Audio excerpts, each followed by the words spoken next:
नमस्कार दोस्तों, स्वागत है आप सभी का हमारे YouTube चैनल में एक बार फिर।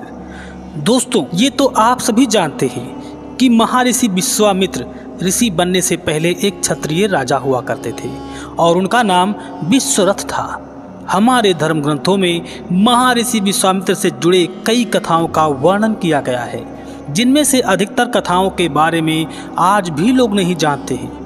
इस वीडियो के माध्यम से मैं आपको महर्षि विश्वामित्र से जुड़ी एक ऐसी ही कथा के बारे में बताने जा रहा हूँ, जिनके अनुसार विश्वामित्र ने अपने तपोबल से एक चांडाल को सशरीर स्वर्ग को पहुँचा दिया था। कथा के अनुसार इक्ष्वाकु वंश में त्रिशंकु नाम के एक प्रतापी राजा हुए थे, जिनकी शरीर के साथ स्वर्ग जाने की इच्छा थी, जिसके लिए उन्होंने महर्षि वशिष्ठ से यज्ञ करने को कहा था। लेकिन महर्षि वशिष्ठ ने यह कहते हुए यज्ञ नहीं किया कि मुझ में इतनी सामर्थ्य नहीं है कि मैं तुम्हें सशरीर स्वर्ग भेज सकूं।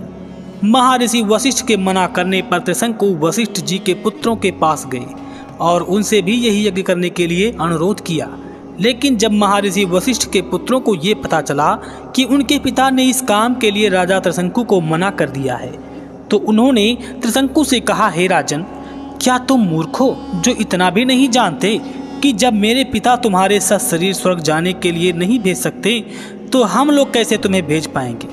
महर्षि वशिष्ठ के पुत्रों के मुख से ऐसे शब्द को सुनकर त्रिशंकु को क्रोध आ गया और वो उन सभी को अपशब्द कहने लगे। महर्षि वशिष्ठ के पुत्रों को राजा त्रिशंकु के अपशब्द पर क्रोध आ गया और उन सभी ने उसे चांडाल हो जाने का श्राप दे दिया। श्राप के कारण त्रिशंकु का शरीर काला पड़ गया और सर के बाल चांडालों के जैसे छोटे छोटे हो गए। गले की मोती माला हड्डियों की माला में बदल गया। हाथों और पैरों में लोहे के कड़े आ गए। त्रिशंकु के इस बदले रूप को देखकर उनके मंत्री और दरबारी उन्हें अकेला छोड़कर भाग गए। लेकिन इतना सब हो जाने के बावजूद भी त्रिशंकु सशरीर स्वर्ग जाने की इच्छा कभी नहीं छोड़े थे। राजा त्रिशंकु, जो कि चंडाल बन चुके थे, अपनी इच्छा को लेकर महर्षि विश्वामित्र के पास पहुंचे। विश्वामित्र के आश्रम में पहुंचते ही सबसे पहले त्रिशंकु ने ऋषि को प्रणाम किया और बोला, हे महर्षि, आप तो महान तपस्वी हैं, कृपया मेरी इच्छा को पूर्ण करने में मेरी सहायता कीजिए। त्रिशंकु के बार बार विनती करने पर महर्षि विश्वामित्र राजी हो गए और बोले, हे राजन, क्योंकि तुम मेरी शरण में आए हो, इसलिए मैं तुम्हारी इच्छा अवश्य पूर्ण करूंगा। इसके बाद विश्वामित्र यज्ञ की तैयारी के लिए लग गए। सबसे पहले उन्होंने अपने पुत्रों को बुलाया और यज्ञ की सामग्री एकत्रित करने के लिए कहा। इसके बाद उन्होंने अपने शिष्यों के द्वारा वन में रहने वाले सब ऋषि मुनियों को यज्ञ में सम्मिलित होने के लिए निमंत्रण भिजवाया। शिष्यों ने लौटकर बताया कि सब ऋषि मुनि निमंत्रण को स्वीकार कर चुके हैं, किंतु वशिष्ठ जी के पुत्रों ने यह कहकर निमंत्रण अस्वीकार कर दिया है कि जिस यज्ञ में यजमान चांडाल और पुरोहित क्षत्रिय हो, उस यज्ञ में हम लोग सम्मिलित नहीं हो सकते। ये सुनकर विश्वामित्र को क्रोध आ गया और उन्होंने कहा, अकारण ही वशिष्ठ पुत्रों ने मेरा अपमान किया है, इसलिए मैं उन्हें श्राप देता हूँ कि उनका सर्वनाश हो जाए। इसी समय वे सब काल पाश में बंद कर यमलोक चले जाएं और 700 वर्षों तक चांडाल योनि में विचरण करें। उन्हें खाने के लिए केवल कुत्ते का मांस मिले और सदैव कुरूप बने रहे। विश्वामित्र के इस श्राप से वशिष्ठ के पुत्र यमलोक सिधार गए। इधर वशिष्ठ जी के पुत्रों की गति से डरकर सभी ऋषि मुनियों ने यज्ञ में विश्वामित्र का साथ दिया। यज्ञ की समाप्ति पर विश्वामित्र ने सब देवताओं को अपने यज्ञ को भोग करने के लिए कहा, किंतु कोई भी देवता नहीं आए। देवताओं के इस व्यवहार से क्रोधित होकर विश्वामित्र ने अर्घ्य हाथ में लेकर कहा, हे त्रिशंकु, मैं तुम्हें अपनी तपस्या के बल पर स्वर्ग भेजता हूँ।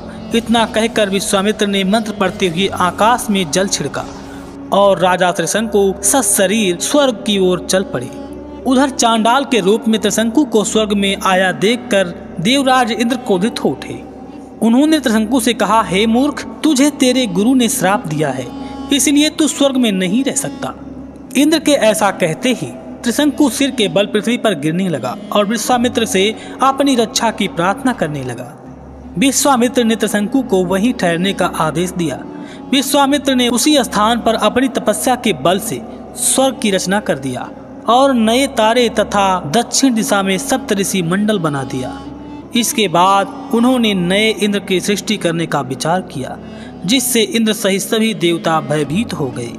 देवता विश्वामित्र के पास आए और बोले, हमने त्रिशंकु को केवल इसीलिए लौटा दिया था कि वे गुरु के श्राप के कारण स्वर्ग में नहीं रह सकते हैं। इंद्र की बात को सुनकर विश्वामित्र जी बोले, मैंने इसे स्वर्ग को भेजने का वचन दिया है, इसलिए मेरे द्वारा बनाया गया यह स्वर्ग मंडल हमेशा रहेगा और त्रिशंकु सदा इस नक्षत्र मंडल में अमर होकर राज करेगा।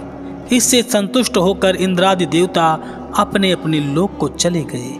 तो दोस्तों, आपने जाना कि कौन थे वो सूर्यवंशी राजा जिनको विश्वामित्र जी ने उनके शरीर के साथ उनको स्वर्ग में भेजा था। ये कथा आपको वाल्मीकि रामायण में मिलेगी।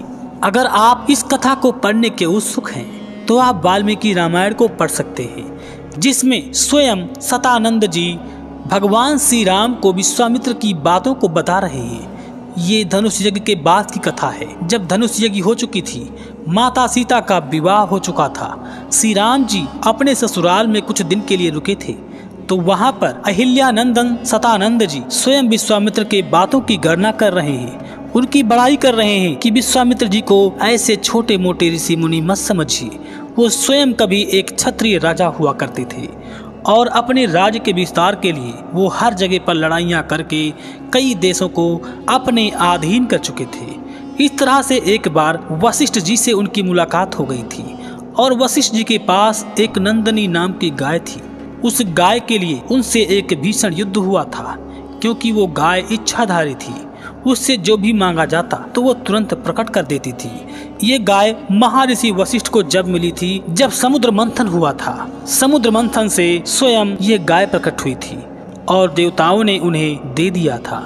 इस तरह से उस गाय को पाने के लिए विश्वामित्र और गुरु वशिष्ठ से कई बार युद्ध हुआ, लेकिन वशिष्ठ जी ब्राह्मण होने के नाते उनको विश्वामित्र जी हरा नहीं पाए और अंत में ब्राह्मण बनने के लिए उन्होंने ब्रह्मा जी की 12,000 वर्ष तपस्या किया। तब जाकर ब्रह्मा जी ने उन्हें ब्रह्म का ज्ञान दिया और तभी से विश्वामित्र जी ब्रह्म ऋषि बन गए और ब्रह्म ऋषि बनकर उन्होंने राजकाज सबका त्याग कर दिया। सतानंद जी की बातों को सुनकर स्वयं भगवान श्री राम जी बहुत हर्षित हुए। तो दोस्तों, आपने जाना त्रिशंकु के बारे में, जो प्रभु श्री राम के ही एक पूर्वज थे। दोस्तों, कैसा लगा हमारा यह वीडियो? क्या आपने कभी इससे पहले विश्वामित्र जी की कथा को सुना था? अगर आपने नहीं सुना था तो जरूर कमेंट में बताएं, और अगर सुना था तो भी बताएं। और अगर वीडियो पसंद आया हो तो वीडियो को लाइक करके, अगर आप नए नए कथाओं से जानना चाहते हैं तो हमारे चैनल को सब्सक्राइब करके बेल आइकन अवश्य दबाएं, ताकि हमारे द्वारा बनाए गए नए नए वीडियो की जानकारी आपको सबसे पहले मिलती रहे।